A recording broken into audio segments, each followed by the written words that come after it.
This episode actually has two firsts for the audience.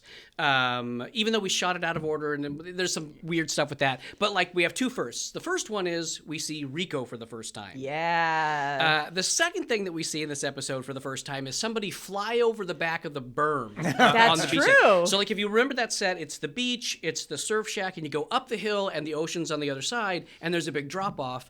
And in this one, Oliver 2 times ends up flying over the back of the berm. Now, the reason I bring this up is because it combined two of my favorite things on the show.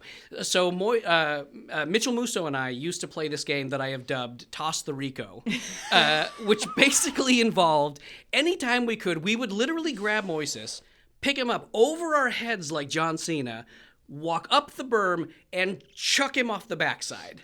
And our favorite time to do that was for network run-throughs when the Disney executives were like, what the are you guys doing? Right. But we would literally pick poor little Moises up and we would chuck him across the set. It should be noted for the record, there was a crash pad. A giant crash pad. A giant crash pad crash pad that one of our crew members used to sleep on all the time. If you couldn't find him, I won't say who, but if you couldn't find him, just go look on the crash pad and you would find him. So that actually was the risk, though. Like, we could sometimes throw Moises back there and he might land on a crew member taking a nap on the crash pad.